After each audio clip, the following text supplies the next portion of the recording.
this presentation, Fundraising Preparedness 101, Do Your Financials Say Yes When Put to the Test, is all about how to frame successfully your business toward conversations with sources of capital. So we're not actually going to build your financials today.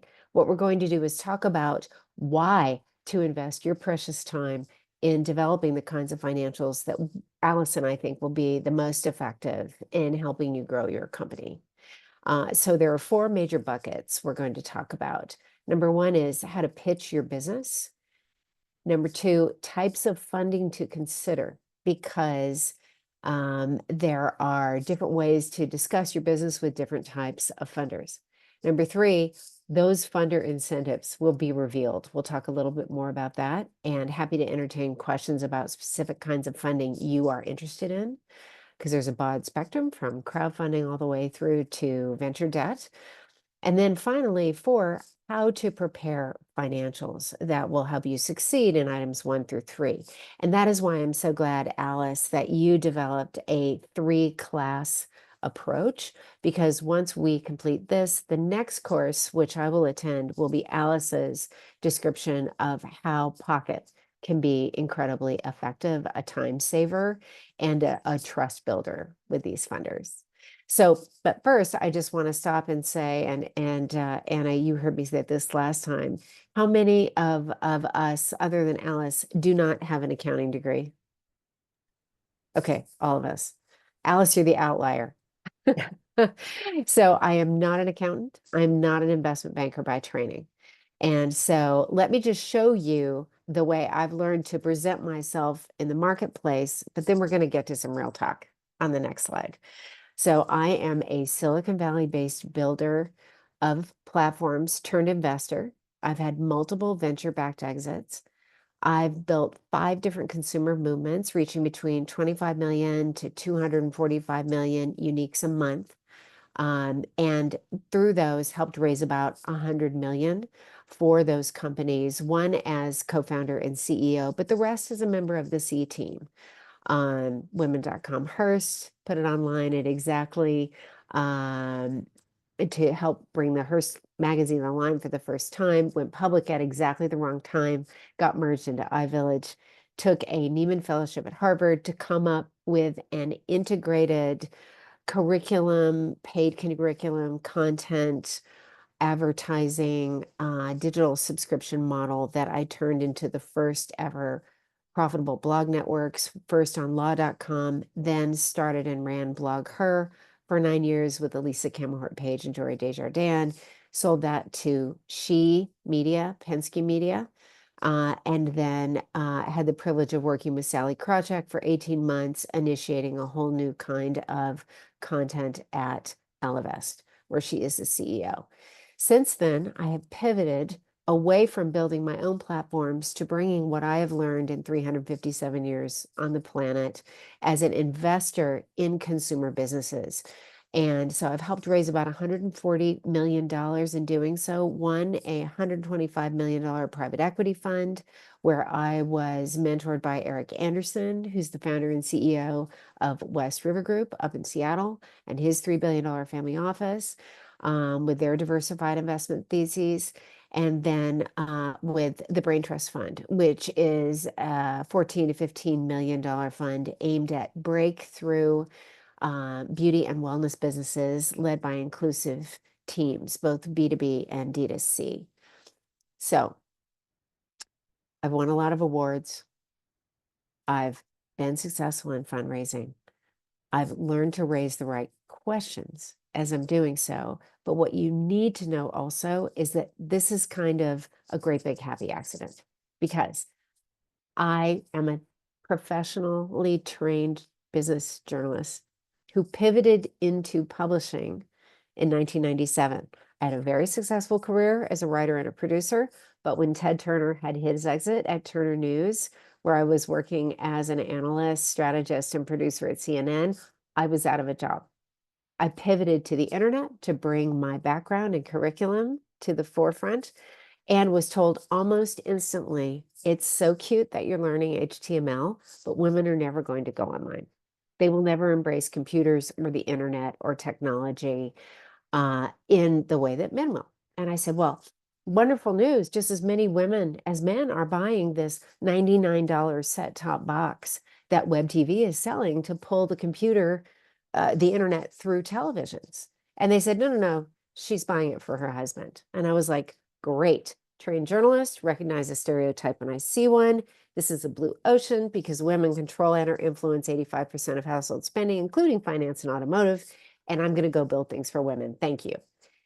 18 years later, I am very happy to say that I was able to substantively prove this wrong. So this is a picture of the last BlogHer conference that I executive produced as outgoing CEO of that company. In the background, you see Boys to Men literally throwing roses to the community of women using technology to blog everything from parenting to politics. What I wish I could do is go back and save myself an enormous amount of time, because as a result of not having an accounting and banking platform, I had to learn through trial and lots of error how to understand the incentives of the people from whom I was trying to raise money to build tools for women to use technology. And it turns out that I made an enormous numbers of mistakes that were purely on me. And so today, as we go through this, I'm very happy to share my School of Hard Knocks in the hopes that when you go forth, you will make much better, more sophisticated mistakes than the ones that I made. Number one, the key to understanding why our financials are such a critical part of our leadership of consumer businesses in a world where 98.7% of the world's capital is controlled by people with investment banking backgrounds is everything to do with how you build trust. So I don't believe in reinventing the wheel. When I talk about how to pitch a business to the financial sector, I think Andy Raskin's article, Want a Better Pitch, Watch This, is the best in show. It is slightly triggering because it focuses on Elon Musk and his perfect pitch back in the days when the Tesla wall was coming to bear. But it is still an excellent article. And I'd like to show you how financials fit into it. The classic outline, and it varies by age and stage of your company, and we can get more specific with regard to yours. But the number one issue is to name the enemy. How is your customer, B2B or D2C, struggling? What is the problem that needs to be solved? Number two, why solve it right now? What is the perfect moment, place, time, technology, TAM, and an intersection that is important to put money on the table now? What is the risk if you do not? Number three, what's your solve? Show the promised land, demo the solution. That allows you to get to number four, explain why you, why your team, how you're going to get there, what are the very natural obstacles, and how are you going to overcome them? And then finally, number five, your financials, how you're going to build this business, whether from an idea or an accelerating business. It can act as evidence that you're not just blowing hot air.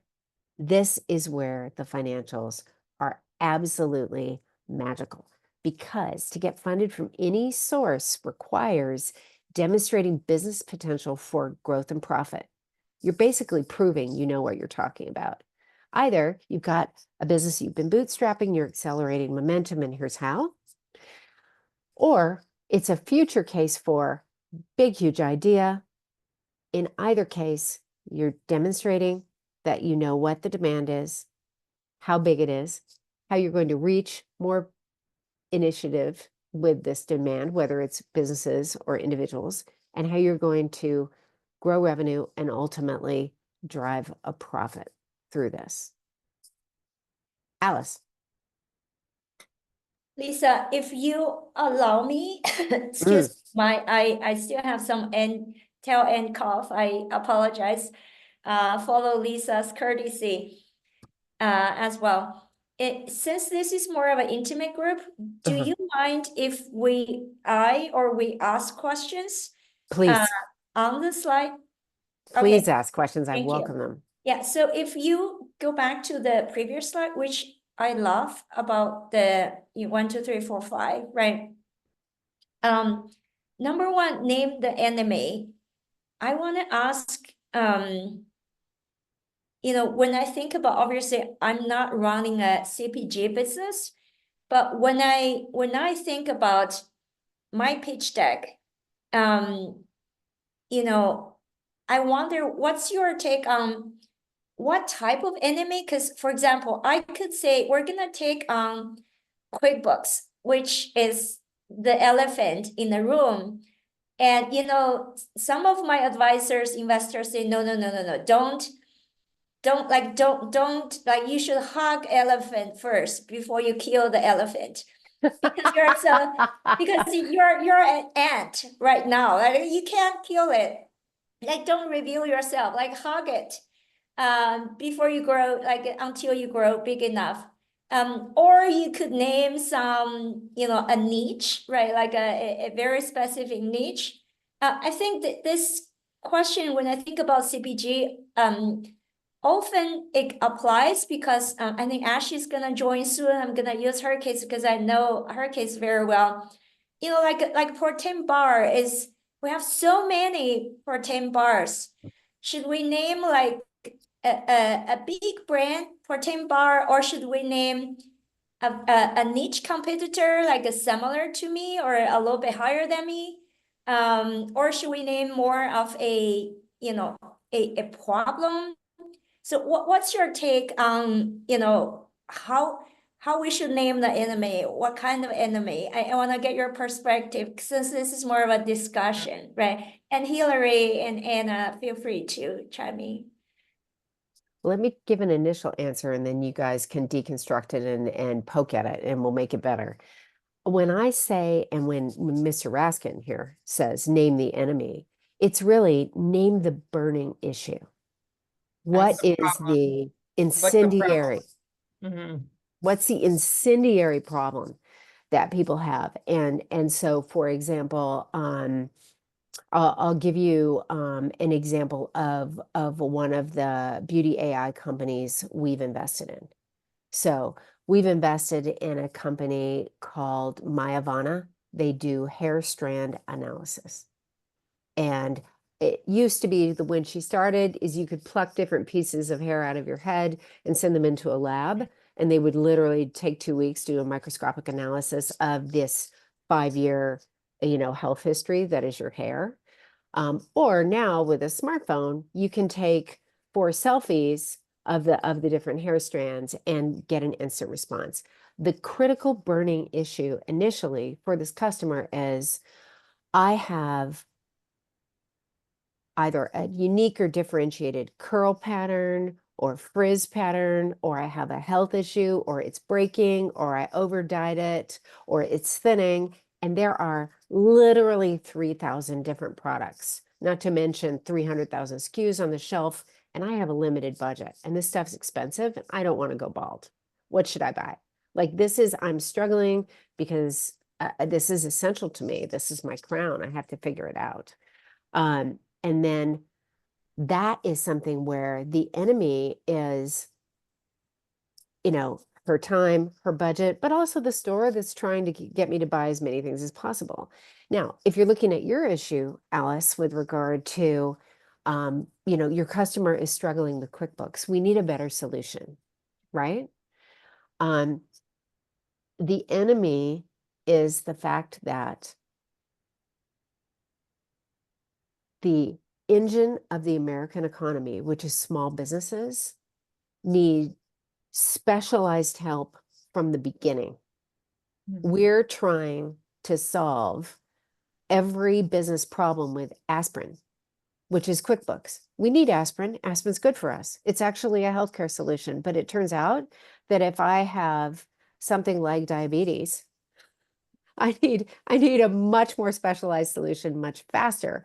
But because small businesses are the lifeblood of the American economy, it needs to be affordable and it needs to be accessible and it needs to think for the undereducated customer. So Pocket's combination of AI, expertise, ease of use, and accessible price point is how you're going to get to the point where you can use that aspect.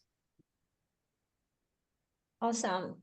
Thank you. If I may follow up, I recognize Hillary's case because we always say, again, I use my investor. He's like, are you selling a vitamin or are you selling a medicine?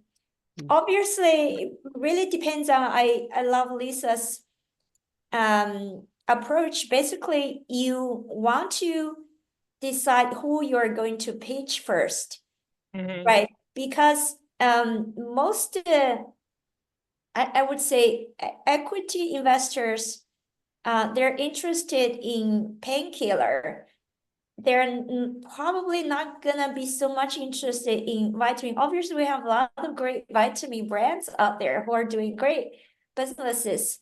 And this thesis might be wrong. Hillary, feel free to challenge that. But the consensus is painkiller. If your target is to pitch VC, probably painkiller, because that's more acute. That's gonna because the more acute the problem is, then you have a defined market. The more defined market you have is then you can develop strategy, then you can scale. If it's more just, it's hard to prove, hard to define market, it's like it's touchy-feely, then it's probably more of a longer brand. It's like a LVMH. We don't know why they're so expensive. They're just, it takes centuries for them to develop their brand. So it's like a lifestyle brand. It's probably a different approach. Then that means you may not want to pitch to VC type of investor. It could be a very different, could be LVMH. Maybe your wine could pair with LVMH if that's your target audience. I don't know. I'm just brainstorming. So I think probably think about who you want to pitch, where you see your product. Is this the vision of your product, right? Or not? Yeah. So anyway, that would be just my comment. But I recognize, because every time I was asked to think about, are you a vitamin or painkiller? Obviously, we're in the VC market. We want to attack some kind of acute pain. But if it's more about the other end of the spectrum, there could be the other type of investors. Yeah, that's a really good metaphor. I like that. I think we went through this slide appropriately. Sources of startup capital. So you all have seen this. This is the Ewing Marion Kaufman Foundation list of sources. And I felt like when I went through it, I mentioned earlier all the mistakes that I've made, I really learned to bucketize where the money was coming from and what their incentives were. So we have 3 buckets of sources of startup capital on this slide. And the most advanced and companies often have all 3 sources. So starting over here on the right, in the pink bubble, we have sources of funding who are paid with fees from your business. They want you to be successful so that it drives their business model. They make $100 loan on on whatever fee basis, and they can go in and convince their boss that they're going to get payback. And quite often they will ask you to collateralize that loan. Word to the wise, as Alice knows, I continually see people who have collateralized small business administration loans with their homes. Don't do that. Then there's the second bucket. These folks are paid by selling ownership in the business or owning the business. The single largest bucket of investment in this bubble is personal savings. Entrepreneurs putting our own money into our own companies. Why? Because we own them. We are investing in ourselves with the goal toward a future upside. That's exactly why angel investors and venture capitalists invest. They are buying futures in your business. They are exchanging dollars for a percentage or equity ownership in your company. In exchange for that, they quite often will want some control tenants. They will want either to have a board seat or to have an ability to approve it if you take on a certain amount of debt or hire a certain number of employees at a certain level, et cetera, et cetera. Then there's the final group, which is people who are paid in the impact your business makes. Grants, foundation grants, underwriting. These are people who want you to change the world. And in the beautiful ways that Ashley just described, right?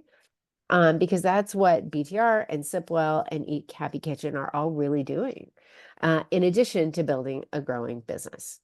So I think that moving forward, the question becomes, how do you find the purveyors of these instruments that you want to work with? And on this slide, I've listed 5 free sources of information that are a great place to start. I'll mention my 6th favorite in a minute, but Investopedia and NerdWallet and Crunchbase and WeFunder and Allraise all have unique and very helpful reports and articles on the sites if you know where to look. And I copied and pasted links to some of my favorites. Probably the best example is NerdWallet, Best Startup Business Loans from July 2024. This is such a popular topic that NerdWallet does reviews of these every single month. And if you were to click through, you'd see the loans range from like lower than average, just a few points on a loan from a government source, all the way through to people who want to get 200, 300% returns in short order. So I think that it's really important to understand that when you meet with someone, they are inside an organization. They probably report into, of course, a boss, but also an investment committee of some kind that approves the loan or approves the investment. And that committee has its own initiatives or measurements of success that they need to achieve inside the larger financial institution. So for example, if you go into a venture fund and they have multiple funds, but you're speaking with the health focus team because of your 3 businesses, that health focus team is probably in a fund that is not just health focused. And so the investors in health focused businesses have to defend that decision to the other partners who are investing in the same fund toward their returns, and ultimately are going to be looked at across all of the assets that the venture fund is taking to market on behalf of their LPs. And so if we go back to the previous slide, let me hit on one item that I'm not sure I emphasized enough. So banks and other loans, credit cards, government-related loans like the SPA, and sometimes friends and family want to make their fees back, right? But angel investors and venture capitalists, particularly venture capitalists, are looking for a MOIC or a multiple on invested capital or a return on invested capital. In consumer, as an early stage investor at the seed and Series A stage, I have committed to our limited partners a 3x to 5x or 3 times to 5 times return on their invested capital in our fund. I actually turned away a technology investor who wanted a 10x return on her money. And I was like, thank you so much. That is literally not what we're doing here with an early stage consumer fund. And you should go invest in somebody else. Because in consumer, it just turns out that based on our experience looking at public acquisitions and private control investments and or acquisitions, that is realistic. So it's so important to know, using these tools, what the marketplace considers to be an appropriate return or reasonable and fair or a business success from the financial side of the business. Because these folks are obviously building their careers too. But let's talk a little bit about how to pursue who is investing in funds in businesses, whether they are lenders or investors. This slide is sort of a pocket slide for you to take and read later, particularly as women raising money. The good news is there is an ally behind every door almost, and it turns out that inclusive teams that are diverse by gender, especially if they're diverse by gender and race, actually outperform teams of all people like me or all people like my brother. And that's increasingly well appreciated in the consumer space. And so take heart, they're out there. So how do you find these great allies? LinkedIn. If you have not already invested in a premium membership on LinkedIn, $498 or whatever, do it immediately. You absolutely need to be able to look at other people's networks and find out if they have ever invested in a company like yours or an inventor / entrepreneur like you. If they have, totally take the meeting. If there is no record of any kind of someone ever investing in a company like yours or a sector like yours or a person like you, and they're not married to a person like you or have kids that are a person like you or have some other personal tie to a business or a person like you, maybe don't take the meeting. Just trying to save you time. I can save a third of my life that way, I swear. So when you get into the meeting, what does that item number 5, that third-party verification that you're not blowing smoke, what does it look like? This is why I love Alice Zhang so much and why I love my Pocket CFO and why I went and got a special dispensation from my LP advisory committee to allow me to be an advisor to the company. And I'm not paid in any kind of a stipend. By the way, I am privileged to be a tiny co-owner of the company with Alice vesting. So needs to do 4 things. You need to have the core element is an income statement, profit and loss. It shows what are your expenses, what are your selling, how are you selling it, and how is the core of your business going with regard to revenues and expenses. Number 2, how is cash moving through your business through the cash flow statement. Number 3, a balance sheet. What are your operating costs? What are the costs of any financings that you have? And who owns what in the business? And that actually you get to in more detail with an owner's equity cap table. Because everybody needs to know the different incentives around the table. It is really important that you know these numbers. It is really important that you understand what they mean to an investor on the venture side or to a lender at a bank or other product. And this is where I really feel like the Pocket team is so important because your perspective as an entrepreneur will never be the perspective of a lender, but sitting down with Alice and your team, Alice, and going through this from a lender's perspective and getting y'all to grade the financials to tell us, which is what the Pocket product does, if we can agree that this is a terrible metaphor, but a business, I used to tell my kids when they were growing up and I was always off running one, business is like a peanut butter and jelly sandwich. If you squeeze it on this side, the peanut butter is going to come out over here, right? And so we need Alice to tell us, the even distribution of peanut butter and jelly and whether or not we need to cut off the crusts for this particular funder. Why not? That's thank you. Sorry for jumping in, Please. but I want to chime in here. That's absolutely right. And Lisa, if you don't mind flipping back where you show the bucket of sources of funds. Oh, excuse me. Yes, right here. Yeah.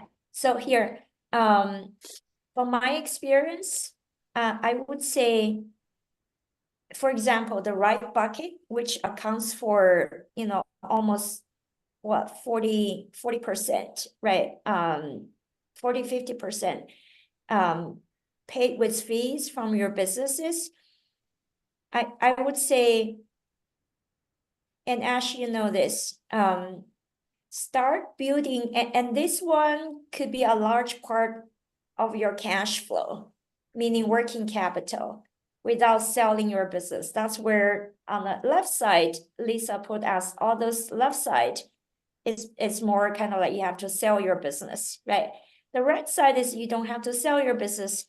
My number one takeaway is start out by trying all different, I think like NerdWallet and Investpedia. Start out by spread around, try it out. My personal takeaways over time, you want to identify probably no more than 3 really best fitting alternative financing partners. You know each other well, and you want to develop longer term relationship. It's by the power of law, the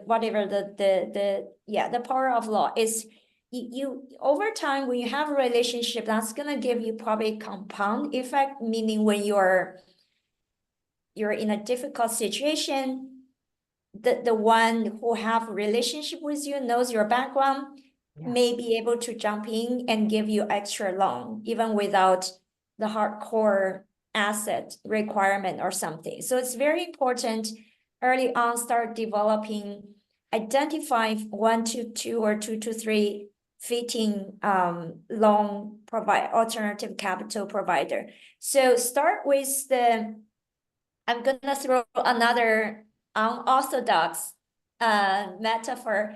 Lisa, that's what one of my advisor or actually professor told me the because I'm the strategy of dating. He's saying have a very wide TOEFL, have a very wide top of the funnel. So when you go out, search for loan provider, whatever, have a wide top of the funnel, but have a very strict criteria. So when it comes to decide who you date for more than 3 times, who you go take home, right, meet with your parents, or who you go bed with, like be very, very, very strict and selective. And in the end, you only have you want to have a few. The benefit of having those few, in addition to long-term relationship building trust. So when you're in challenging situation, they may be able to hand over something, a towel for you, whatever. The other thing is the law of, I say, the law of scale, meaning, for example, I was talking to Ash about, those platform-based cash advance. Typically, they require some threshold of volume. If you sell on Shopify and certain volume, you can get the Shopify cash advance.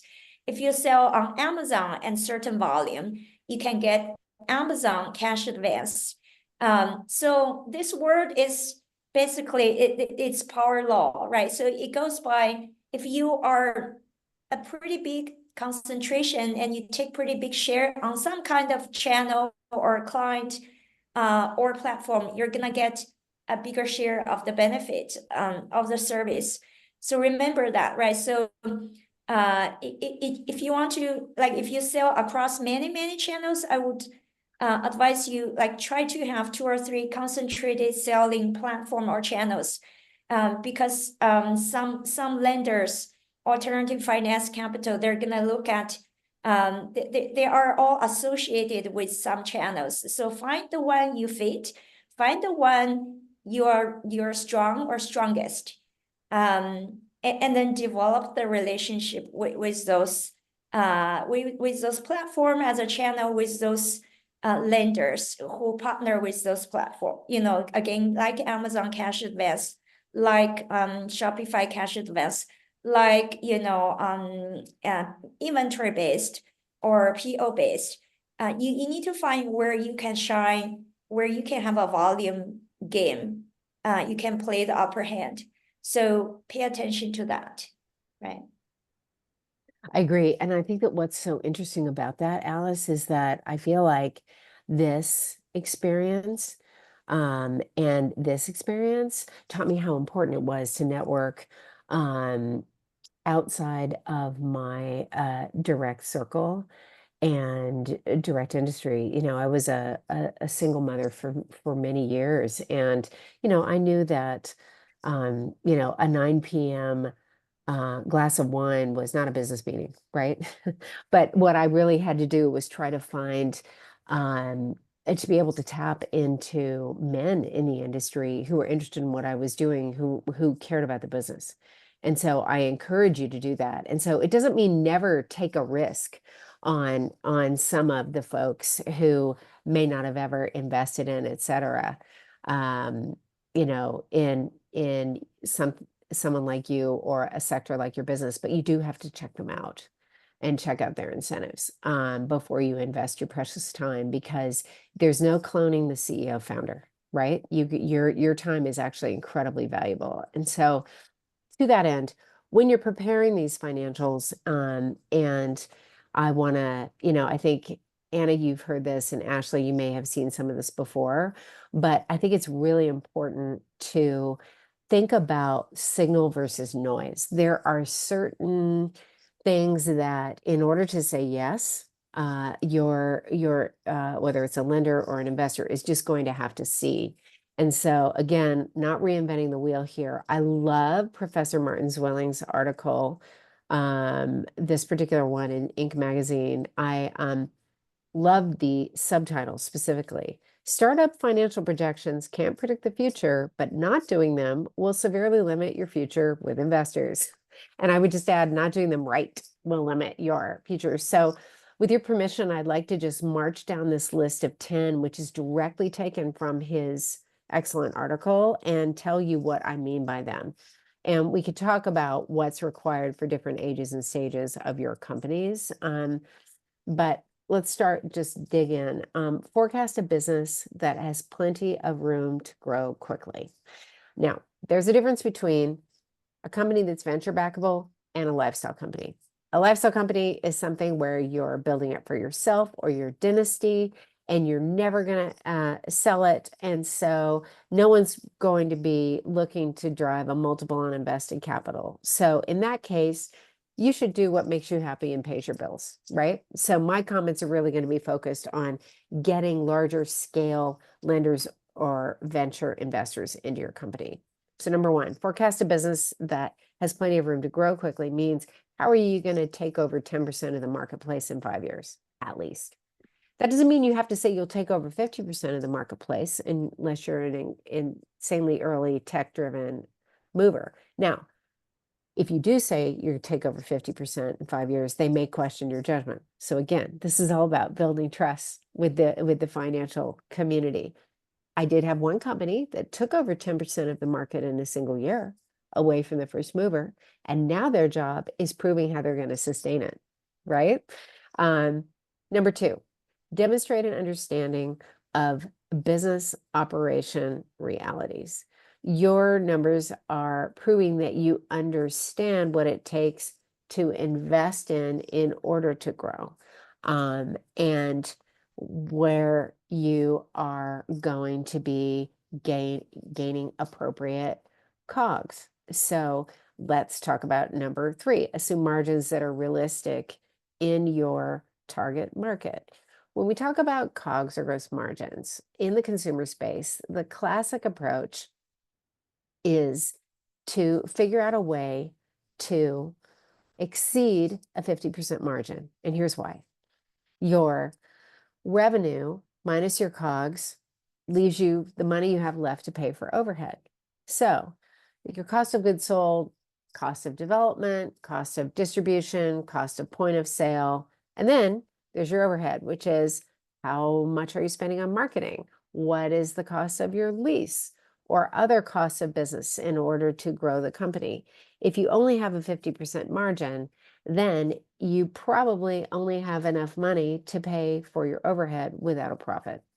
People are looking for 70% or better profit margins typically, in order to believe that you are not going to end up as a non-for-profit that will not return the money that they've invested into your business.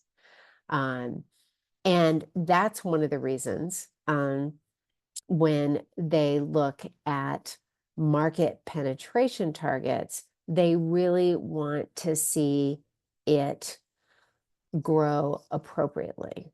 So when you're projecting growth as a startup, people want to see you double year over year.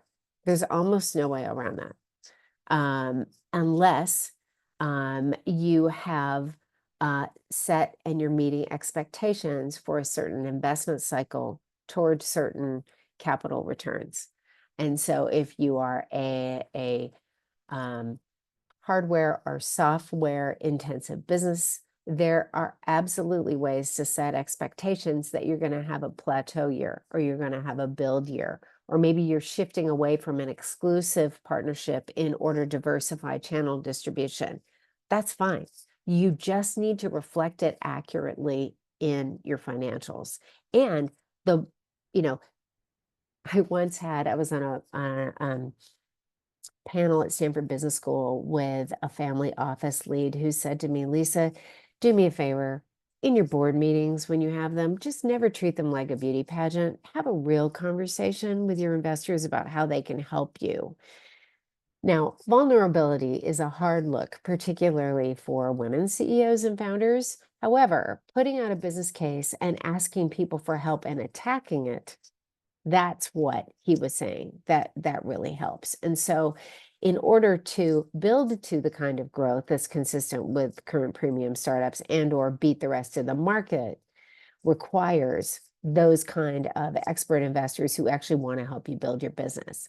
And that's one of the reasons, number 6, they want to see your break-even point. At one point in 2 to 3 years, are you planning to be able to pay for the cost of the business with the revenue that you drive?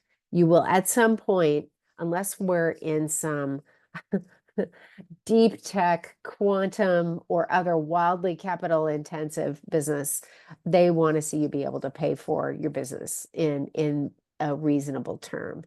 And that may be one of the reasons that if you go for a larger later stage funding request, or maybe even a growth round where you are raising a significant amount of money, you may need to introduce certain investor-friendly terms that your financials can help you introduce. For example, number 7, Professor Zwilling recommends, well, why don't you could split up your funding requests so that the funding kicks in when you meet your milestones.